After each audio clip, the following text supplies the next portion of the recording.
بسم اللہ الرحمن الرحیم۔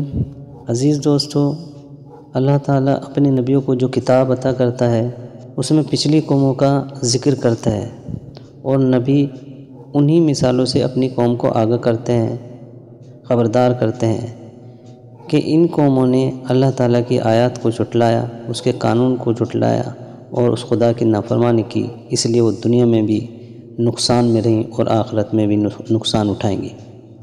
اور جن لوگوں نے اللہ تعالیٰ کی آیت پر ایمان لائے اور اس کے قانون کی، اس خدا کی فرما برداری کی، انہیں دنیا میں بھی عزت دی گئی اور آخرت میں بھی عزت ملے گی۔ ہر نبی نے اپنی قوم کے لوگوں سے کہا کہ انہی مثالوں میں آپ کے لیے عبرت کے نشان ہیں اور نصیحت ہے، لہٰذا تم اس کتاب کی پیروی کرو، اتباع کرو۔ نبیوں کی امتیوں نے الہی تعلیم کو یہ کہہ کر رد کر دیا کہ یہ تو اساطیر الاولین ہے، محض پچھلے لوگوں کی کہانیاں ہیں، ان کی داستانیں ہیں۔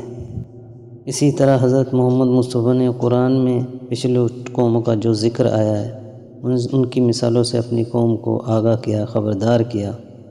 تو دوسرے نبیوں کی طرح حضرت محمد مصطفیٰ صلی اللہ علیہ وسلم کی تکذیب کی گئی اور انہیں جھٹلایا گیا۔ قوم کے لوگوں نے کہا ان کے پاس کچھ نہیں، یہ تو اساطیر الاولین ہے، محض پچھلے لوگوں کی کہانیاں ہیں، داستانیں ہیں۔ اللہ فرماتا ہے جب انہیں ہماری آیات سنائی جاتی ہیں تو کہتے ہیں تو پچھلے لوگوں کی کہانیاں ہیں۔ اللہ فرماتا ہے وَإِذَا تُتْلَىٰ عَلَيْهِ آيَاتُنَا قَالُوا أَسَاطِيرُ الْأَوَّلِينَ، جب انہیں ہماری آیات سنائی جاتی ہے تو کہتا ہے کہ تو اگلے لوگوں کی کہانیاں ہیں، داستانیں ہیں۔ آج امت مسلمہ کا بھی یہی حال ہے، وہ قرآن کے کچھ حصوں کو یہودیوں کے متعلق بتاتی ہے، کچھ حصے کو عیسائیوں کے، اور کچھ حصے کو خانہ کعبہ کے مشرکوں کے، اور کچھ حصے کو منافقوں کے۔ وہی روش، وہی غلطی جو پچھلی قوموں نے کی تھی۔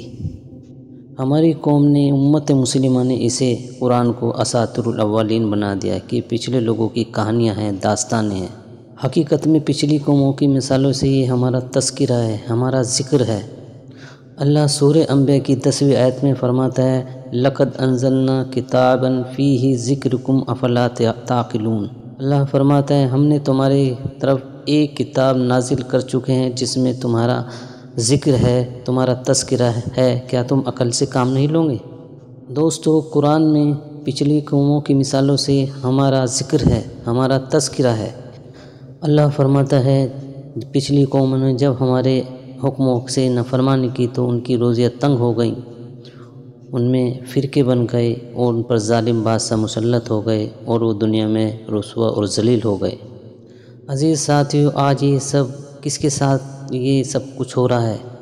اس امت مسلمہ کے ساتھ یہ سب باتیں پیش آ رہی ہیں۔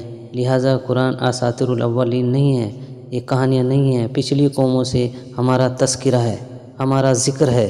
ربنا لا تؤاخذنا ان نسینا واخطانا، اے میرے رب نہ پکڑ ہمیں اگر ہم سے کوئی بھول چوک ہو جائے۔